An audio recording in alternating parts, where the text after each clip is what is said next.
Now at 5 and streaming on crossroadstoday.com, a human remains found in a refrigerator in North Texas, and now one person is under arrest. And Israeli troops are in Gaza's largest hospital to search for Hamas militants while the hospital remains without electricity or food. Plus, we have an update regarding the fatal shooting at a Sonic drive-in near Dallas. The 13-year-old boy convicted of murder in his sentencing this afternoon. We have a pretty good streak of sunny, nice days. Temperatures will stay all the way into the mid-70s all the way through the weekend. It's not till next Monday that the next cold front comes in, but we'll have all the latest coming up in just a moment.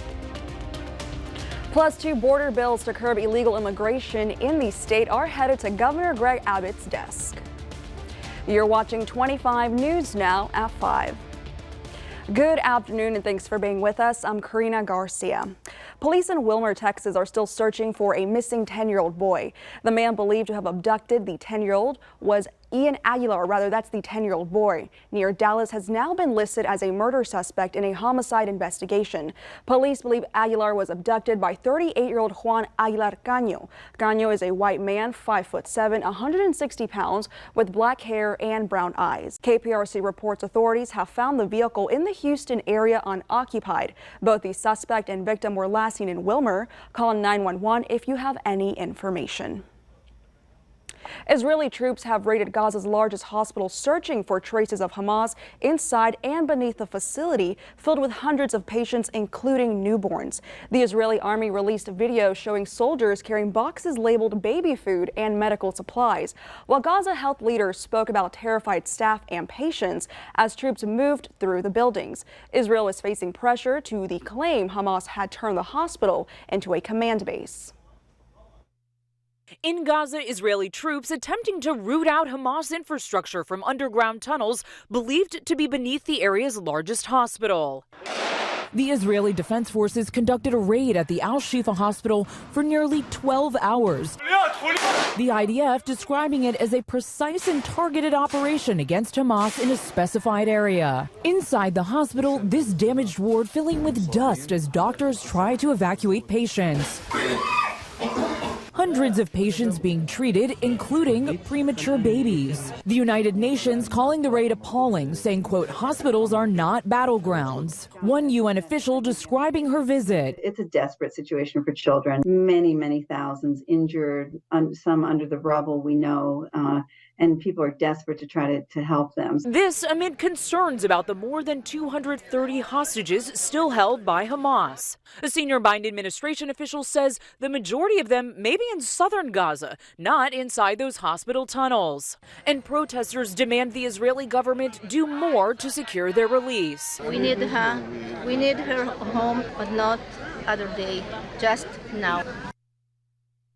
An official tells ABC News that the special envoy for hostage affairs, typically considered the administration's top hostage negotiator, is meeting with the families of some of those Americans who are being held hostage by Hamas. In Washington, Liz Landers, ABC News. Back in Victoria County, a vehicle fire in Bloomington was put out before it could spread to a nearby home. Around 7:30 this morning, Victoria County and Placido volunteer fire crews were called to this driveway on Esperanza Street. No one was hurt and the cause of the fire is currently under investigation. And now let's take a look at your forecast with Chief Meteorologist Mac Perez. Thank you, Karina. Pretty good looking days out there. Temperatures are going to stay in the mid-70s, and we've got this clear weather that's going to be with us for probably another 4 or 5 days. So if you got outdoor plans, you're in good shape. On next weekend, or next week actually, on Monday, we've got the storm that's on the west coast already beginning to move ashore, and we'll be tracking that for you coming up in just a few minutes. Back to you. Mac, thank you. The remains of a North Texas woman were found inside her boyfriend's refrigerator several months after she was reported missing. 35-year-old Heather Louise Shabab's body was found inside a house near downtown McKinney.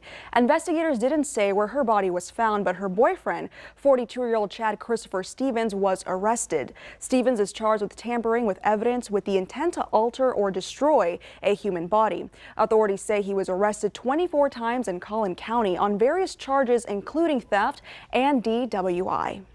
A 13-year-old boy convicted of murder in the fatal shooting of a Sonic drive-in employee was sentenced to 12 years of incarceration. Police say the boy, who was 12 at the time, shot Sonic employee Matthew Davis several times with an AR-style rifle in a Sonic parking lot in Kenny, which is 40 miles southwest of Dallas. They say the boy retrieved the gun from his uncle's vehicle and began shooting after Davis confronted his uncle for urinating in the parking lot. The boy was found guilty in October to have engaged in delinquent conduct, the equivalent of a guilty verdict. Another mistrial was declared in the case of a deadly officer-involved shooting in Austin.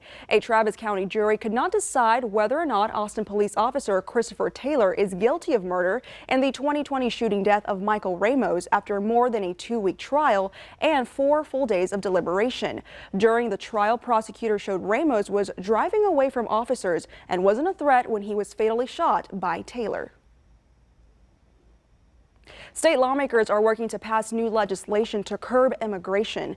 Tuesday night, the state house passed a bill which appropriates $1.5 billion to build a border wall. It will go back to the Senate for another vote. Another bill makes it a crime to enter Texas illegally. Critics say this will cost counties millions of dollars in jail costs and leads to racial profiling. The ACLU plans to sue if Governor Greg Abbott does sign this bill. So here is your viewer poll this afternoon. You can scan that QR code on your screen to vote now. The question is, do you feel like local police officers should have the authority to arrest migrants? Yes or no? We want to hear your opinion on this. Come to crossroadstoday.com/vote to take part. And of course, we're going to have an update later on 25 News Now at 6. Now, the Senate is back in session today, trying to avoid another government shutdown. This vote last night means the continuing resolution has approval from the House, and now it's up to the Senate to decide. The chamber's GOP leadership is backing the plan from Republican House Speaker. Democrats were the ones who managed to get the bill through the House. A White House spokesperson says if the Senate passes the spending bill, President Biden will sign it. And District 27 Congressman Michael Cloud also voted against the continuing resolution. In a statement, Congressman Cloud said, quote, "Without real spending reforms or policy fixes, this is not something that I can support. I disagree with yesterday's vote, but now it is time to look ahead to the next rapidly approaching fight in January," unquote. Here are some of the top headlines you can read in the Port Lavaca Wave. Memorial Medical Center's CEO reported financial troubles in September to the Calhoun County Commissioner's Court. And the Festival of Lights pageant is searching for contestants to participate in their pageant Saturday, November 18th. Plus, more than 30 nonprofit organizations were featured in an expo at the Bauer Community Center. You can read these stories and more at theportlavacawave.com. There's more progress in the Salvation Army of Victoria's Life Enrichment Center.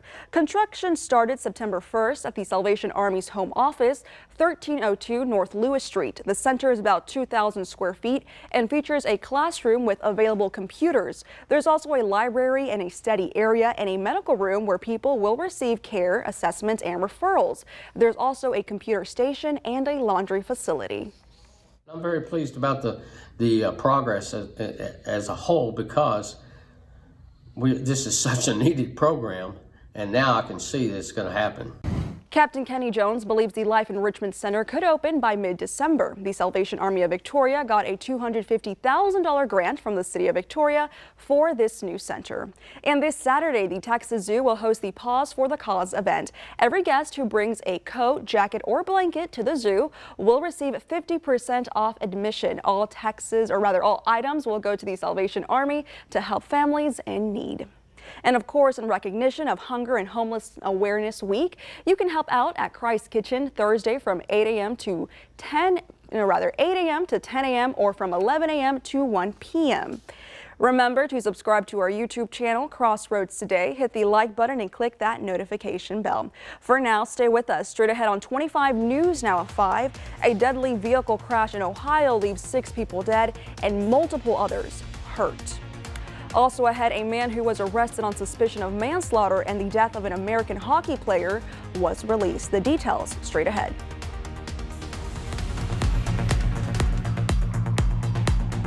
Hi, I'm Detective Gibbs with the Victoria Police Department. Victoria Crime Stoppers is seeking information on a wanted person. Donovan Mac Miller is wanted for parole violation and is believed to be armed and dangerous. Miller is 5'11", 160 pounds, black hair, brown eyes, and has a tattoo on his throat and left side of his face.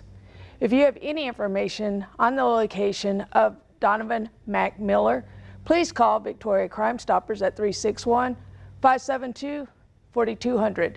You can also submit a tip by using the P3 Tip app on your Android or Apple device, or by visiting our website at www.crimestoppersvictoria.com. All tips are anonymous, and if you give information that leads to arrest or charges being filed, you could earn a cash reward. With the Victoria Police Department, I'm Detective Kelly Gibbs.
Police said today a man who was arrested on suspicion of manslaughter in the death of an American ice hockey player was released on bail.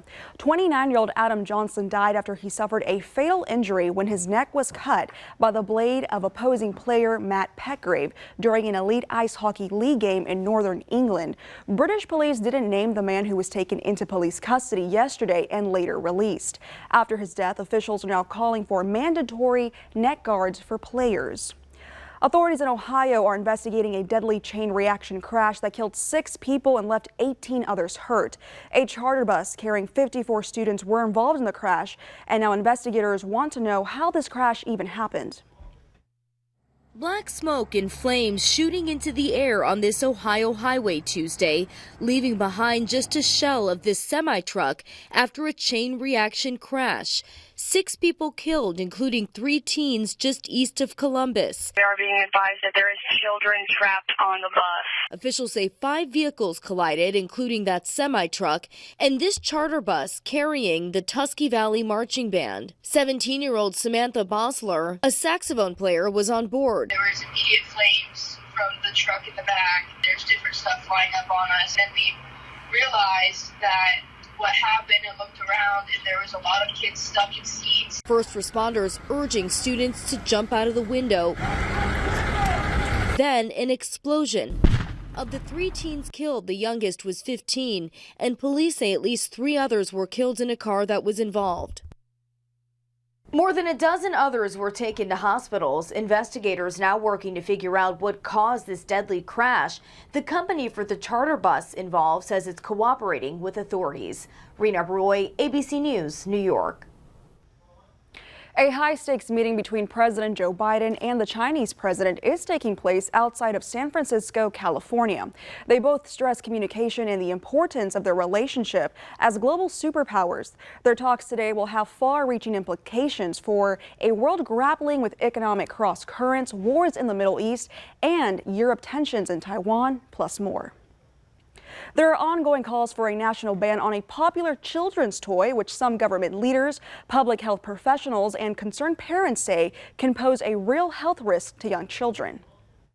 A warning about these harmless-looking toys. Water beads can be dangerous to young children if ingested. We are in the process to try and address this, but in the meantime, we want to make sure that parents child care centers, schools are aware of the risk. The U.S. Consumer Product Safety Commission says water beads can expand up to 100 times their initial size and weight when exposed to liquid. If a child swallows them, the beads can lead to vomiting, dehydration, intestinal blockages, and life-threatening injuries that may require surgery. Emergency departments treated nearly 8,000 injuries caused by the toys between 2016 and 2022, and at least one child died. Since they're made mostly of water, the agency says typical x-rays may not pick up on them in the body, leading to delayed care. A lot of doctors may misdiagnose and think that the child is just sick and send the baby home.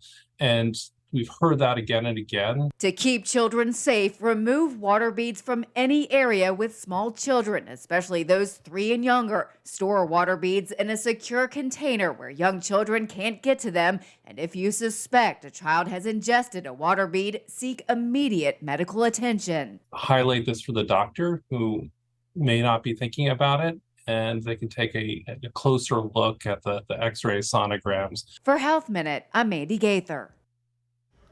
If you want to stop smoking or vaping, there's a program starting today. Call Paula at 361-541-0363 for more details, or email her at the address right there on your screen. This program runs for about 6 weeks.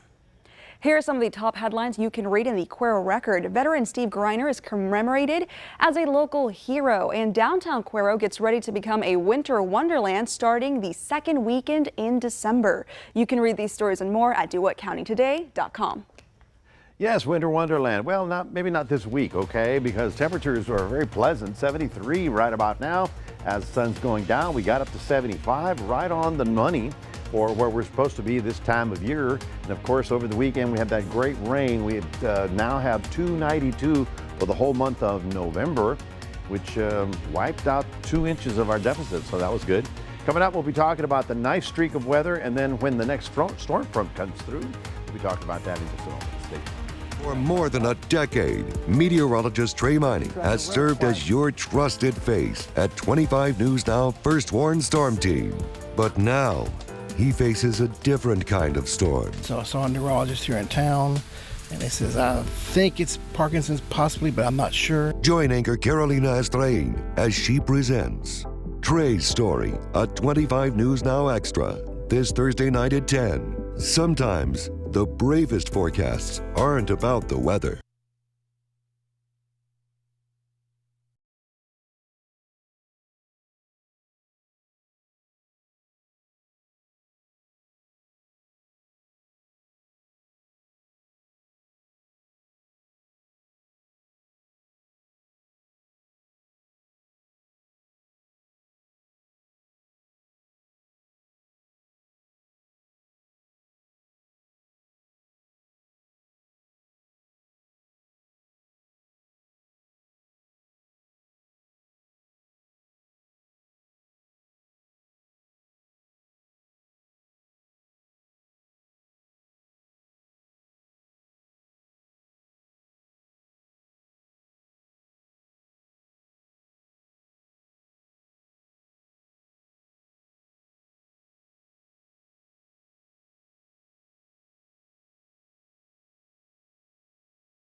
Welcome back, everybody. Hope you enjoyed the sunshine. It was a very nice day. Lots of, shall we say, pleasant weather right on through the weekend. So if you got, something planned outdoors, it's going to be gorgeous.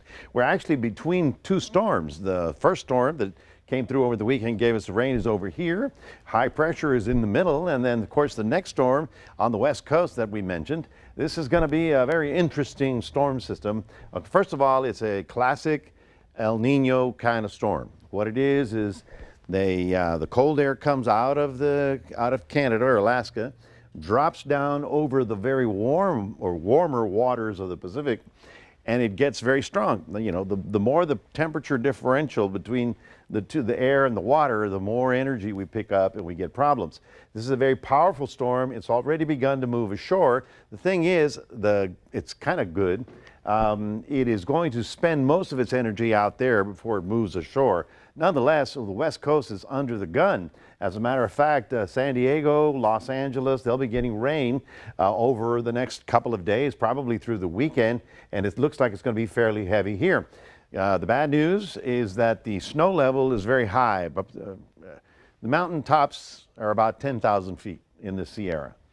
So, if it's 6,000 feet, that's a bunch of snow. But if it's 8,000 feet, it's more rain than snow, and that causes flooding. So that's kind of the problem they're going to be under. And then when it gets over the Rockies and gets into our area, it's going to be kind of spent. So we're going to watch it, looking good for the next few days. First little frontal system, not a problem at all. The storm center itself should start to move ashore on Saturday, and then you see the rain activity that will start moving into Texas. That front comes in on Monday. Not a huge, powerful. The other thing you got to know, when it comes out of the Arctic, that's cold. When it comes out of the Pacific, it's cold, but it's not as bitter cold. So generally, Pacific air is not as bad as Arctic air.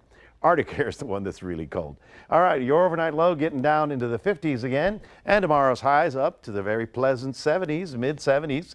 We've got good stuff all the way through. Anything you got for the weekend. Look at this day planner for Port Lavaca getting up to 70 tomorrow. Partly cloudy skies and sunshine. In Cuero getting up to 71, and we're looking for the same partly cloudy skies. Now, as we go through the next couple days, you see the sunny and mild weather continuing. Very pleasant, 77 over the weekend, looking good. Monday, or rather Sunday, we start watching to the west because that storm will start approaching. Looks like most of Monday morning will be okay, but on Monday afternoon, the front comes through. Now, this is not a huge blue norther, but it will drop the temperatures on Tuesday, Wednesday of next week. You can see we'll be down into the low 60s and 40s at night. So we'll be cooler and windy after Monday's frontal system comes through. That is your 7-day forecast. Just reminding everybody, we do have a QR code. Love for you to scan that and put Crossroads Today on your phone. Back to you. Thank you, Matt. Coming up next on 25 News Now at 5, we'll take a look at your stocks, plus the reason why the Cruise self-driving taxis have left their downtown Austin base. Warned us all, and a terrifying moment at the San Antonio Zoo just this year. One child critically injured. Acres of woodlands fill Victoria's Riverside Park, but rarely do we think about our aging trees. This is hollow. You can see where it sits. Adam Seibel explores the measures needed to protect our residents and visitors, where aging trees loom large. Riverside Park Trees, a 25 News Now Extra, Monday at 10 p.m.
Taking a look at your stocks, the Dow up 163 points, the S&P 500 up 7 points, and the Nasdaq up 9 points. Oil down $1.60, closing at $76.66 a barrel.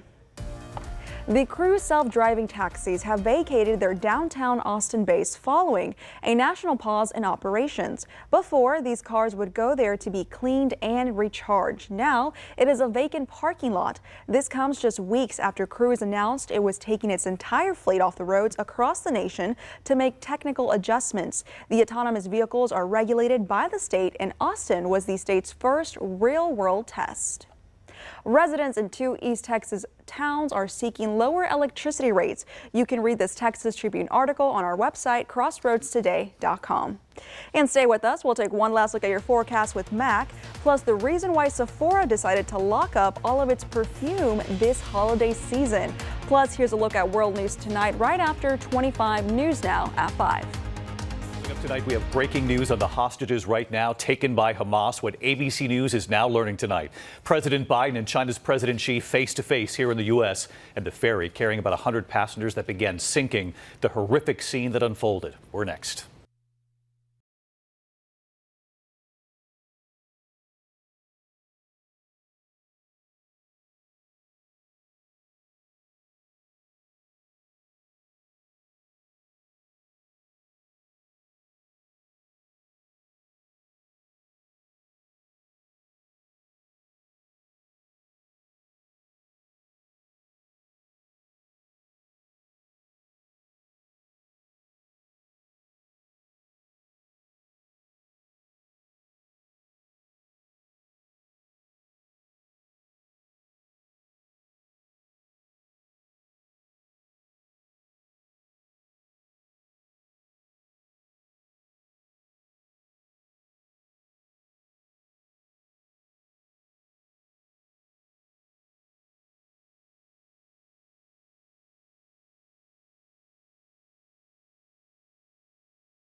Sephora has locked up all of its perfume. They say they were dealing with a rise in crime and too many thieves were targeting its fragrances, specifically the high-end ones. Sephora first tested the change, then broadly implemented it in July and August across all of its U.S. stores. They say it's also increased the presence of loss prevention investigators across all stores in an effort to cut down on theft.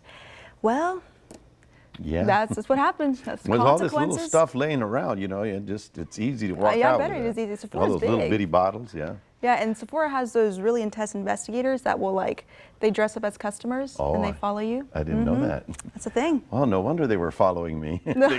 You look suspicious here. Anyway, folks, I hope you enjoy the sunshine. We've got a good streak running all the way through the weekend. Sunday is even pretty good, but the clouds will start thickening up, and Monday afternoon is when that next front comes through. So by Tuesday, we'll be back to the 60s as high temperatures and 40s as overnight lows, but it's not a bitter cold storm. It is coming at us from the west, so it's a little bit milder, but nonetheless, we'll be using our jackets probably by Tuesday of next week. And what's the sneak peek for Thanksgiving? The sneak peek for Thanksgiving. You ready? All right. All the way to Thanksgiving Day, I'm going to say right now, and write this down. Okay. A high of 56. High 50. Oh. And a low of about 45. So we can just eat and stay bundle cuddly up, inside. stay indoors, and just eat. Oh, what a day. I'm looking forward to that one, Mac. Alrighty, thank you, Mac, and thank you for being with us. We hope to see you back here tonight for 25 News Now at 6. World News Tonight with David Muir is up next.